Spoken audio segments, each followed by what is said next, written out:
जो यूरोप के अंदर सेटल होना चाहते हैं, किस तरीके से वो यूरोप के अंदर सेटल हो सकते हैं, कौन कौन से वे हैं।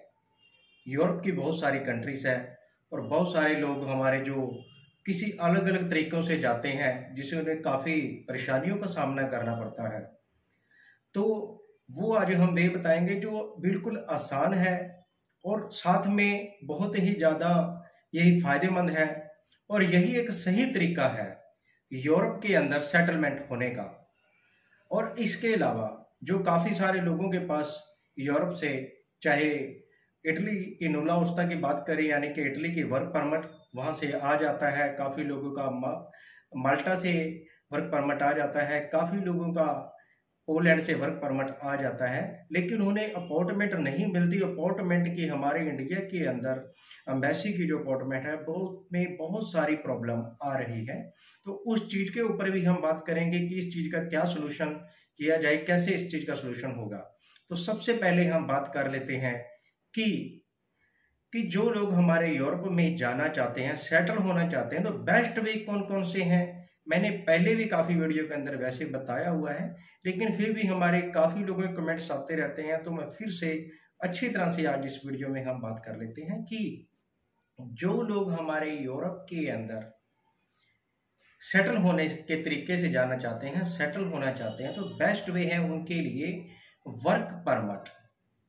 क्योंकि अगर हम वर्क परमिट से जाते हैं तो यूरोप के अंदर हमें जाते ही टीआरसी कार्ड मिल जाता है, क्योंकि हम यही हिसाब लगा लो कि हम हमारे इंडिया से ही टीआरसी कार्ड पे जा रहे हैं। टीआरसी का मतलब है टेम्परेरी रेजिडेंस कार्ड। ऐसे ही करके काफ़ी कंट्रियों में जाते 1 साल का मिलता है, कुछ कंट्रियों में जाते हमें 2 साल का मिलता है।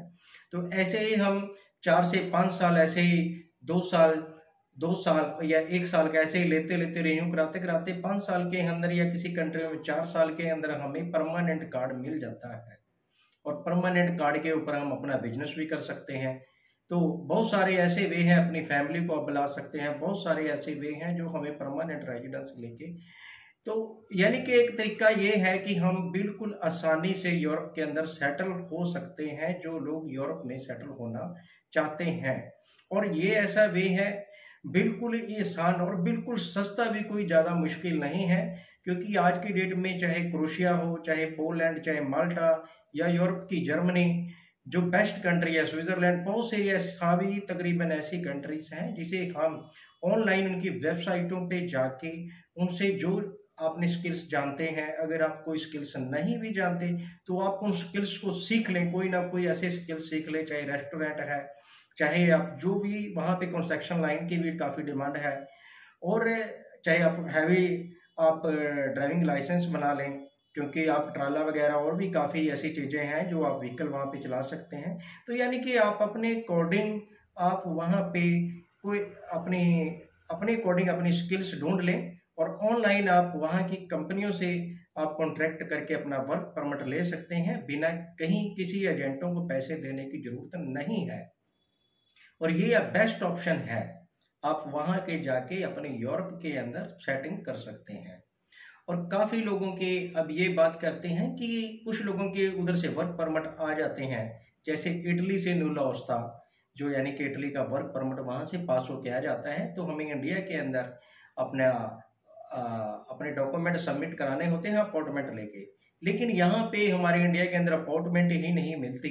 ऐसे ही पोलैंड का है, वहाँ से वर्क परमिट आ जाता है काफ़ी लोगों का, यहाँ पे अपॉइंटमेंट नहीं मिलती। ऐसे ही माल्टा का है कि वहाँ से वर्क परमिट आ जाता है, यहाँ पे अपॉइंटमेंट नहीं मिलती। ऐसे ही क्रोशिया में भी प्रॉब्लम आने लग गई है कि वहाँ से वर्क परमिट आ जाते हैं, यहाँ पे अपॉइंटमेंट नहीं मिलती। और क्रोशिया की सबसे बड़ी प्रॉब्लम ये है, जो क्रोशियन जो गवर्नमेंट है उसकी एम्बेसी का जो रूल्स है कि जो वर्क परमिट है वो पहले 60 दिनों के अंदर ही, जिस डेट से इशू हुआ है, पहले 60 दिनों के अंदर ही हमें क्रोशिया की एम्बेसी के अंदर ये अपनी फाइल सबमिट करनी होगी।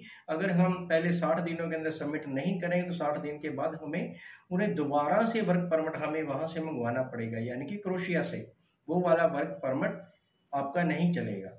तो ऐसे में हमें क्या करना चाहिए कि हमें जो हमारी VFS ग्लोबल की वेबसाइटें हैं अलग अलग कंट्रियों की, हमें काफ़ी लोग ऐसे हैं, काफ़ी से सुनने में आ रहा है, काफ़ी लोग बहुत ज़्यादा पैसे मांगते हैं अपॉइंटमेंट लेने के, लेकिन ऐसा आप ना करें। बाकी आप अपने समझदार हो, आप अपने तरीके से देख सकते हैं, लेकिन मैं ये कहना चाहता हूँ कि आप उनकी वेबसाइट पे जाके बार बार ट्राई करें।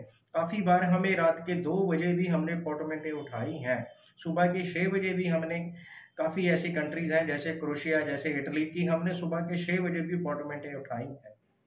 तो आप ऐसे ट्राई करते रहें। रात को कई बार कुछ ऐसे लोग होते हैं कि जैसे उन्होंने अपॉइंटमेंट ले ली है और बाद में उन्होंने कैंसिल कर दिया है, तो वो आपके जो हमारे उनकी वेबसाइट है उस पर शो हो जाएगी वो। तो आप उसको जैसे ही ट्राई करते रहोगे वो आप उसको उठा सकते हैं। और दूसरा एक तरीका इसमें और भी है, जैसे ही अगर मान लो आपने वर्क परमिट वहाँ पे अप्लाई कर रखा है, तो आप पहले ही कोशिश करते रहें कि आप अपनी अपॉइंटमेंट बुक करते चले जाएं। एक आपने अपॉइंटमेंट बुक कर दिया, आपको पता है कितने टाइम में अब आ सकता है मेरा उधर से वर्क परमिट, तो आप अपनी अपॉइंटमेंट बुक कर लें। और अपॉइंटमेंट बुक करके जैसे ही मान लो उस अपॉइंटमेंट पे आपका नहीं आता है, तो आप हफ्ता 10 दिन पहले उस अपॉइंटमेंट को आगे रिन्यू कर दें। रिन्यू यानी कि उसको बढ़ा लें, उसकी डेट बढ़ा लें, 15 दिन बाद की या 1 महीने बाद की। तो ऐसे करके आप अपनी अपॉइंटमेंट आपके पास रहेगी। अगर एक बार बुक हो जाती है तो आप उसको रिन्यू करते रहें, रीशेड्यूल करते रहें, रीशेड्यूल करते रहें। ऐसे करके जब आपका परमिट आ जाएगा तो उसके अकॉर्डिंग आपके पास अपॉइंटमेंट होगी, आप अपना अप्लाई कर सकते हैं। तो ये बेस्ट तरीका है। बाकी दोस्तों, आपको जो प्लीज़ हमारे चैनल पे नए हैं तो प्लीज़ चैनल को सब्सक्राइब करें, लाइक करें, शेयर करें। आपसे ऐसे ही आपको न्यू न्यू वीडियो आपको मिलती रहेगी इस चैनल पे, तो प्लीज़ चैनल को सपोर्ट करो।